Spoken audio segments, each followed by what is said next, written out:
pictures. I knew we were busy tonight, so I didn't bring the pictures. Majority of the council people up here saw the pictures. It was unanimous. Wow. When I mean wow, it is wow.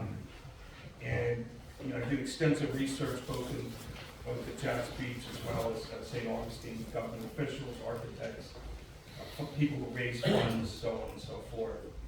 I was able to determine that a company out of Ithaca, New York, and Jupiter, Florida, called Leathers Incorporated, is responsible for probably some of the most outrageous, coolest playgrounds I've ever seen. I think everybody saw up here. It was wow.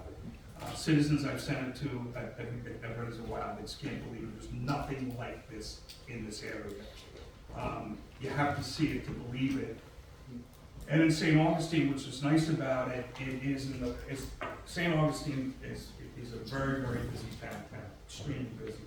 They have a parking garage, 500 spots that fills up almost every day.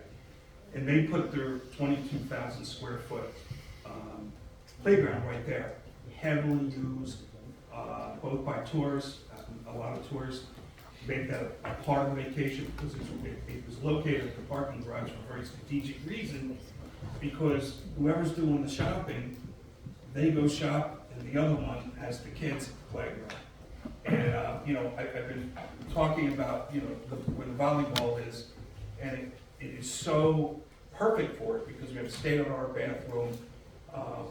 You know, we have parking there, which I think is underutilized, and I believe that with the proper type of playground, St. Augustine has 6 other playgrounds. They don't even match. They don't even come close to what they have there. They did a survey in St. Augustine, and overwhelmingly the whole town said it was one of the best assets they had in the town. So I worry about that end of the boardwalk, very much so. And I think that what I'd like to do, and I've asked everybody on council, is I'd like to bring Leathers Incorporated to do a presentation on how they actually do this.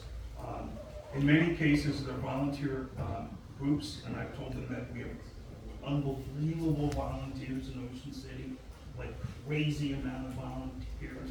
OCNJ Care, and I said we would probably go that route. We have the money to pay for it, but I think we would still go that route.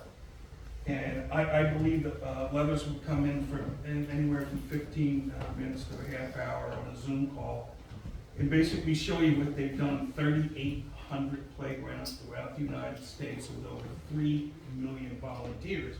And I got to say, we'll have the best volunteers ever. I do that as a fact. That's not, you know. And I just think it really is time for us to take a look at that, because a project like that has a 6-month or 12-month window. And I've seen it in action. The one I went to in Jack's Beach, Becca and I went up, and she says, you know, we better wait till the kids are out of school to get a flavor of how many people are in it. It's a Tuesday off season. We went at 1:30, jammed. I didn't want to go back after school because I don't know where I'd park. It was jammed. And it's a nice addition, and I really think that that location just fell in our lap. It really did. It fell in our lap, and there's just more cause and effect in major towns now that kind of asset will help. And certainly it's not something we're deciding on and moving on, but I just think that it would be wise to have Leathers come in and show us what they could do.